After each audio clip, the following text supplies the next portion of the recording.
Bon matin tout le monde!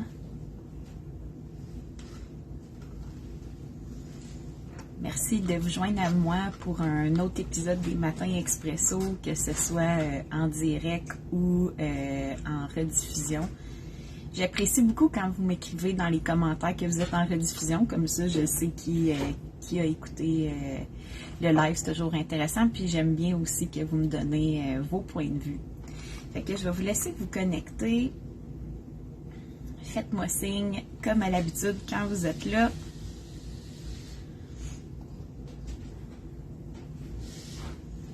Je vais essayer de voir les commentaires sur mon ordi parce que sur mon téléphone, cette semaine, ça ne veut pas fonctionner.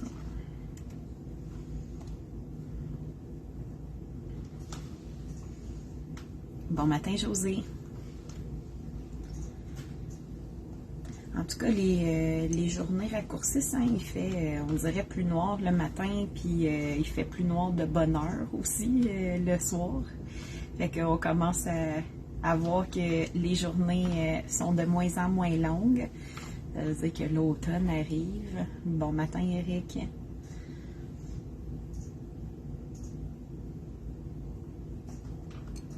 Bon matin, Mélanie.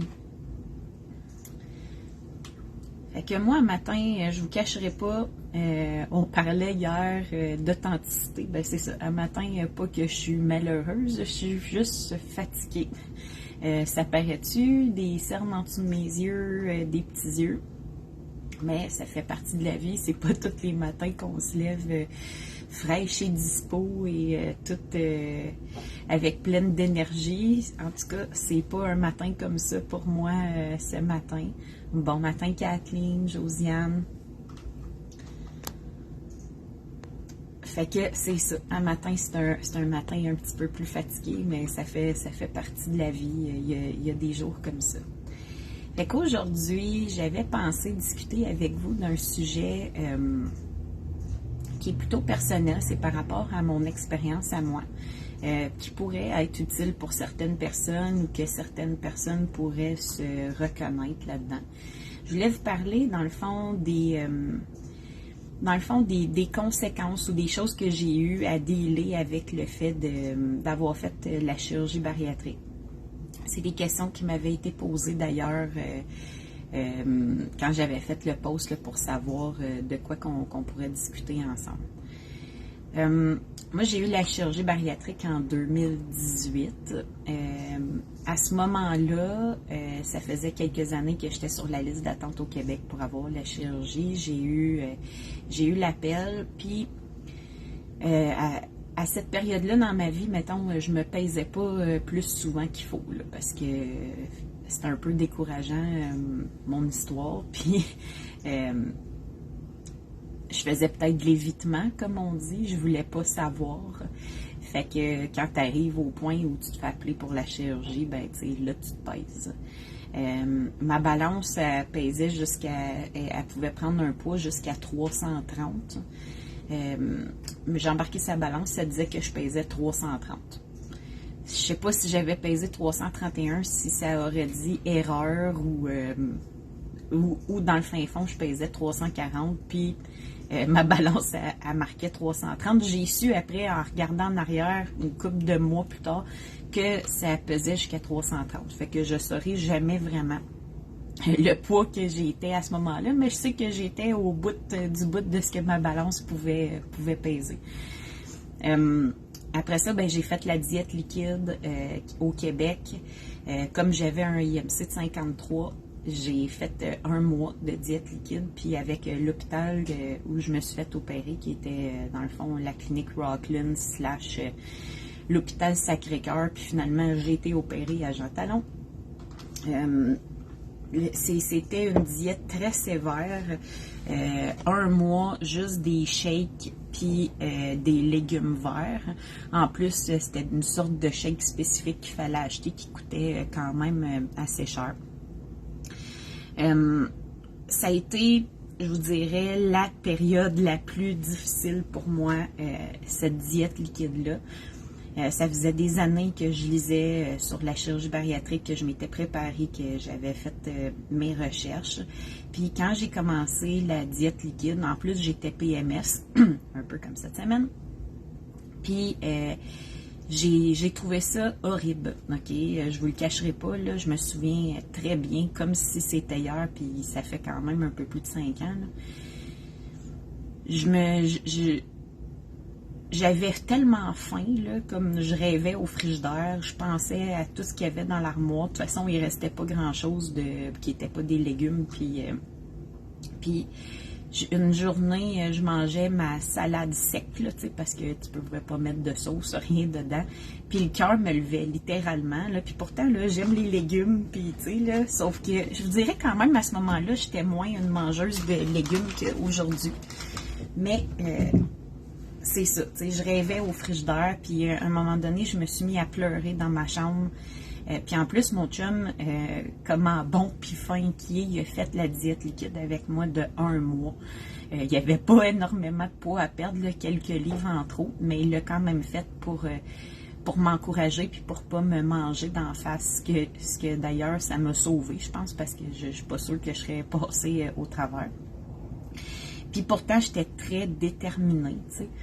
Puis là, je me suis mis à pleurer dans ma chambre, pleurer. C'est vraiment un souvenir comme mauvais là, que j'ai de cette période-là. Puis là, après des heures à pleurer, là, mon chum au début, il venait, qu'est-ce qu'il y a? Je suis comme, laisse faire, tu peux pas comprendre. Puis tu sais, là, puis finalement, il est venu me voir, puis il me dit, là, qu'est-ce qu'il y a? Tu vas-tu comme me le dire? Puis là, j'ai dit, je pense que je suis pas prête. Parce que j'ai dit, si j'étais prête, là, je m'en foutrais, puis j'arrêterais pas de penser à la bouffe, puis je serais... Puis là, il m'a dit une phrase qui m'a aussi sauvée ce jour-là, puis qu'après ça, j'ai réussi à faire ma diète liquide avec pas mal plus de confiance. Il m'a dit, t'as-tu fouillé dans l'armoire? Là, je dis non. T'as-tu fouillé dans le frigidaire? Là, j'ai dit non. Ben, il dit, tes pensées, là, on s'en fout. Il dit, dans la vie, qu'est-ce qui est important? Il dit, c'est pas qu'est-ce que tu penses, il dit, c'est qu'est-ce que tu fais.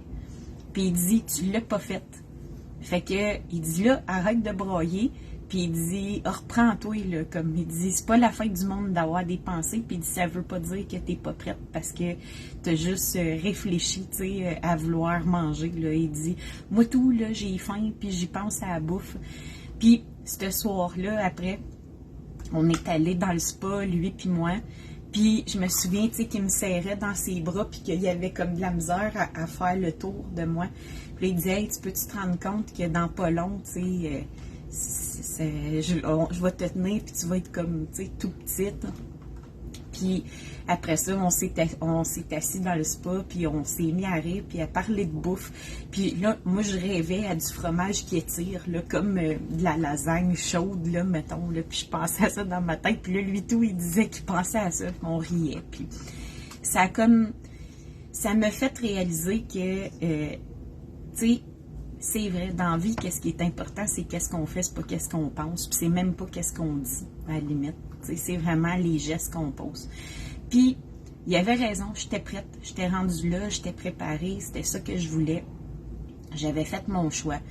Puis, il y a eu les bons mots pour me faire passer au travers de cette étape-là, qui était la première étape difficile pour ma part. Ensuite de ça, il y a eu la chirurgie. La chirurgie, bon, c'est un moment un peu poche à passer, mais on passe au travers. Une chirurgie, c'est une chirurgie, là, on se réveille pas puis on pète pas le feu, c'est sûr. Puis, au bout de ça, moi, ça faisait des mois, même voire des années que j'avais pas mes menstruations. Le lendemain de la chirurgie, j'ai commencé à être menstruée. Fait qu'il était là, mes PMS, dans ma période là, de diète préopératoire. Fait que j'ai commencé à être menstruée. Puis, c'est comme si mon système était tout déréglé. Puis, j'ai été 6 semaines après post-chirurgie à rien perdre. Pas une livre. Je prenais même une livre, je la reperdais, mais tu sais, je restais vraiment stabilisée. Ça a été mon deuxième défi à moi. Je me pesais tous les jours. Je mangeais quasiment rien. Fait que je me disais, ça se peut bien pas que je maigrisse pas. Ben oui, ça se pouvait parce que ça baissait pas pantoute, tu sais. Fait que ça a été ma deuxième, mettons mon deuxième défi dans la chirurgie bariatrique. D'accepter que j'avais pas le contrôle sur tout, puis que j'avais le contrôle de faire, ben il fallait que je continue à le faire, c'est-à-dire faire des bons choix. Fait que les mini quantités que je mangeais, c'était de suivre mon protocole, pas, boire mon eau, aller marcher à tous les jours, puis de continuer à faire ce que je devais faire sans juste regarder la balance. Je vous le cacherai pas, ça n'a pas été facile.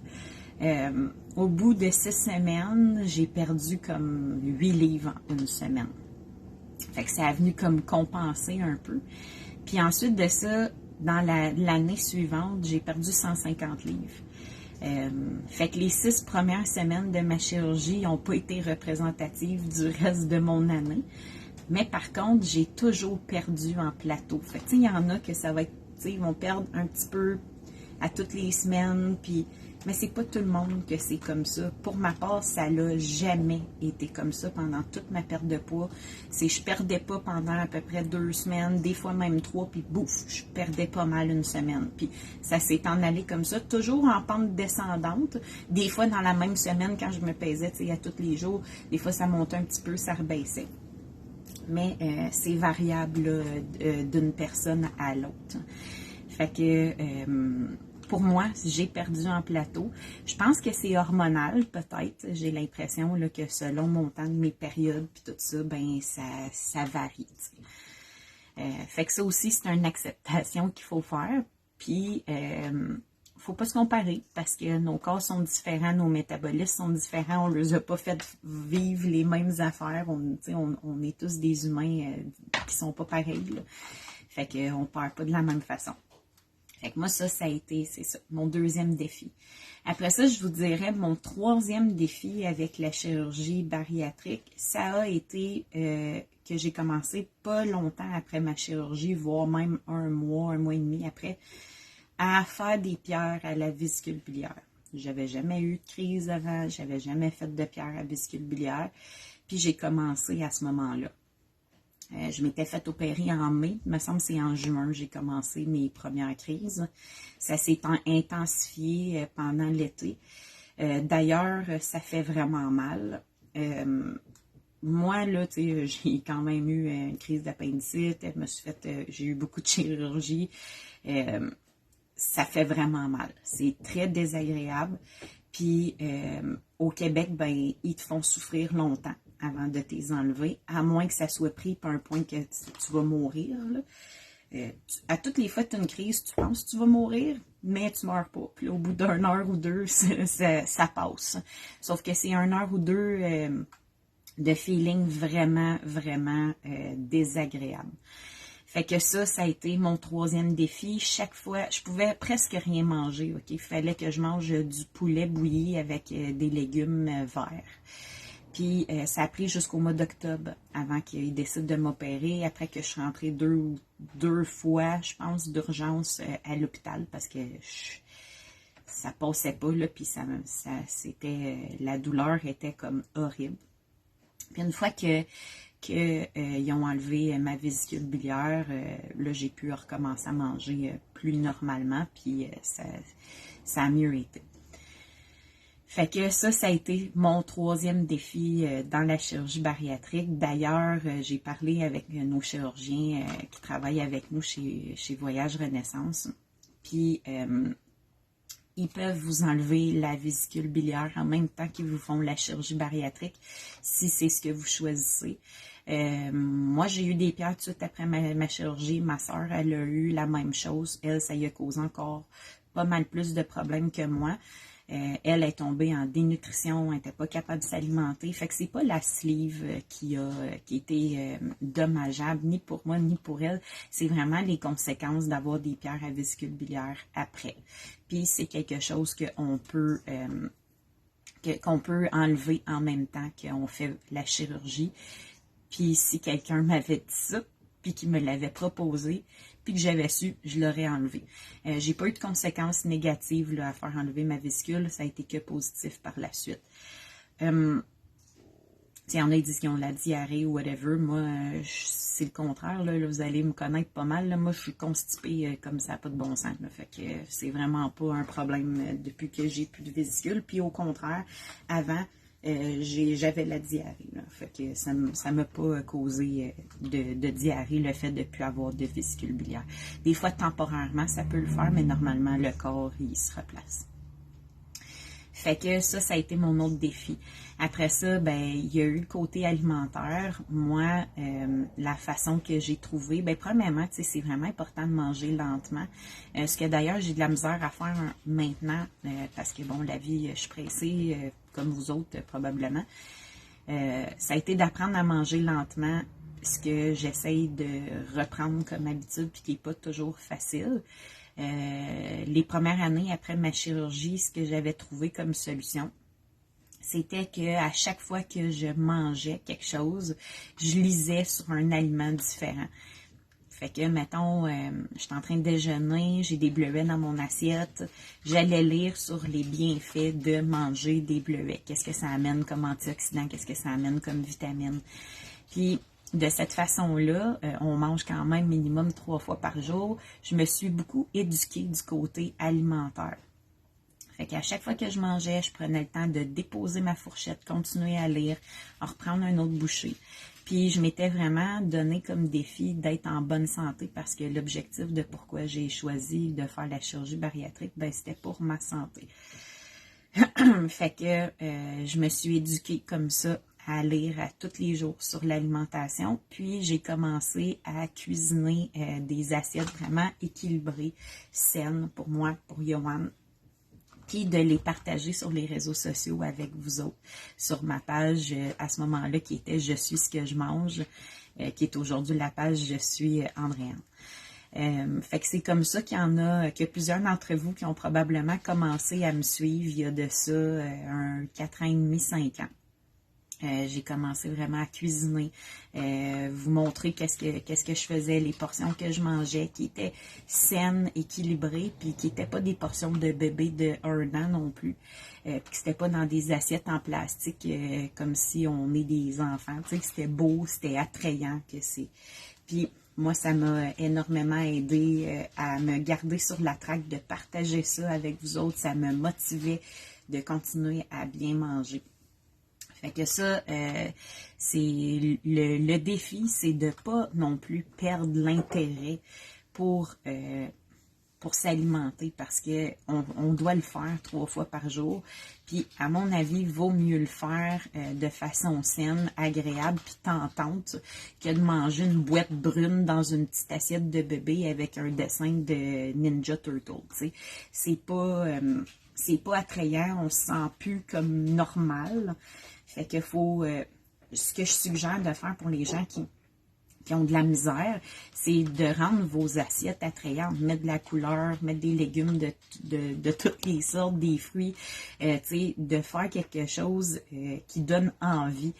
Parce que depuis manger, là, c'est pas mieux. OK? Ceux qui sont fiers là, de manger un morceau gros de même 3 fois par jour, là, je sais pas comment ils pensent qu'ils vont être en santé, mais ils ont du travail à faire, puis c'est un peu mental, je crois. Là. T'sais, à un moment donné, il faut s'alimenter. Il faut pas revenir à manger des portions d'orgue, de spaghettis gros de même, puis avec du pain à l'ail, puis une salade César grasse à côté. T'sais. Mais il faut manger équilibré, sainement, puis il faut pas avoir honte de reprendre des portions qui sont pas un genre de petit pablum dégueulasse, là. Tu sais, il faut recommencer à manger. Puis si vous avez envie de le faire, c'est sûr que ça va aider si c'est beau puis c'est attrayant que si c'est quoi pitcher dans le fin fond de l'assiette. Fait que c'est ce que j'ai essayé aussi de promouvoir un peu, tu sais, c'est que la chirurgie bariatrique, c'est pas une fin en soi. Fait que le jour que vous choisissez d'avoir la chirurgie, ben vous n'êtes pas obligé de vous gaver dans la bouffe en pensant que vous ne remangerez plus jamais, puis que vous allez avoir des petites portions d'un enfant là, tout le reste de votre vie. C'est pas ça. La chirurgie bariatrique, la vie continue après. Vous allez pouvoir retourner à des soupers entre amis, recontinuer une vie normale. Mais à des portions qui étaient plus petites puis moins intenses que ce que vous pouviez manger avant. Puis on peut continuer de manger sainement.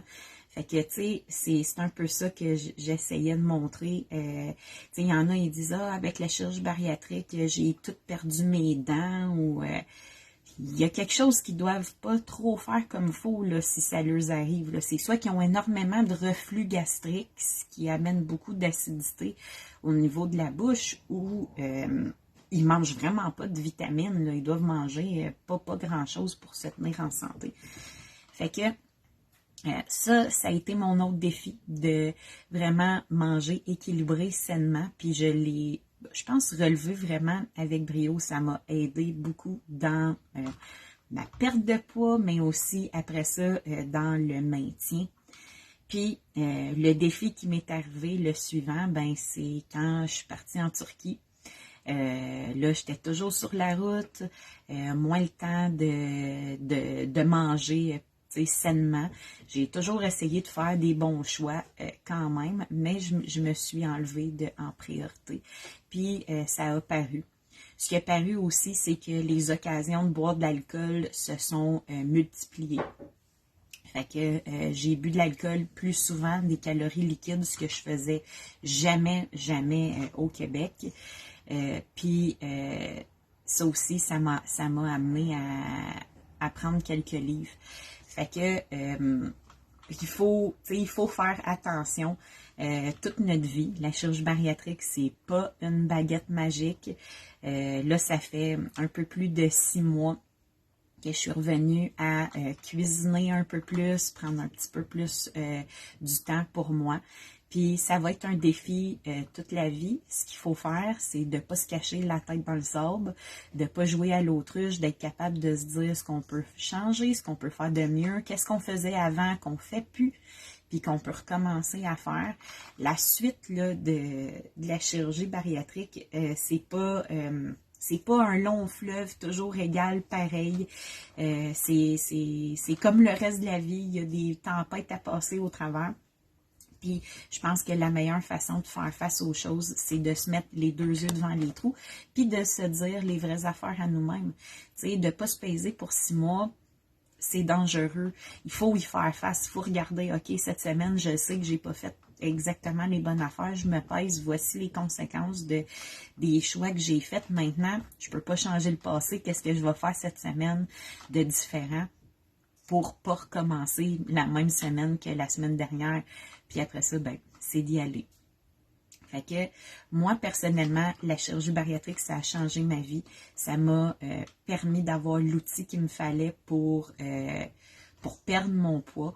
Puis après ça, ça m'a donné l'outil qu'il fallait pour réussir à le maintenir. Parce que c'est pas le fait que j'ai repris 20-30 livres post-chirurgie qui fait que pour moi, je suis un échec. Au contraire, je pense que c'est normal. Après une certaine période de stabilisation, on reprend pour la majorité tous un petit peu de poids. Sur 165 livres, j'en ai repris, mettons, on va dire 30. Fait que à 135 livres de perdu, je traîne ça de moins sur mes genoux dans mon quotidien. J'ai plus d'énergie que jamais j'ai eu dans ma vie. Je m'alimente bien, j'ai aucune carence en vitamines. Je suis en forme. Fait que pour moi, ça aura tout valu la peine, tout ça. Puis au-delà de ça, ça m'a permis de me connaître moi, de voir que mon chum, il m'aimait pour qui j'étais, puis qu'il était prêt aussi à me supporter. Il n'a pas eu peur pour lui-même de dire « Ah, ma blonde, elle va maigrir. Moi, je l'aime grosse parce que j'ai du contrôle dessus. » Au contraire. Je trouve ça malsain, malheureusement, les couples qui font ça. Puis je pense que si vous êtes dans une situation similaire, vous n'êtes pas bien non plus. Mon chum, il voulait que je sois épanouie, que je m'aime, puis il m'aimait comme j'étais avant, puis même comme il m'a aimé comme j'étais après avec mon surplus de peau, puis là, il m'aime avec mes cicatrices. Fait que Ça a été vraiment un pilier pour moi, puis que aujourd'hui, ben, je pense que notre couple il s'en sort encore plus fort. On a eu des creux de vague comme toutes les couples dans notre vie. Ça fait quand même presque 14 ans qu'on est ensemble, mais on s'est toujours supporté, puis ça aussi, ça fait une grosse différence. Fait que là-dessus, là, je pense que j'ai été assez long aujourd'hui. Je pourrais continuer de vous en parler longtemps. Ça, c'est mon expérience à moi. On a toutes des expériences différentes. J'espère que ça aura été enrichissant pour vous d'entendre un peu plus mon histoire. Si ça vous intéresse, on pourrait continuer d'en parler. J'ai beaucoup d'autres choses que je pourrais partager à ce sujet-là avec vous autres. Fait que je vous souhaite une magnifique journée. On se revoit demain matin pour le prochain épisode des Matins Expresso. Bonne journée à tous. Bye bye.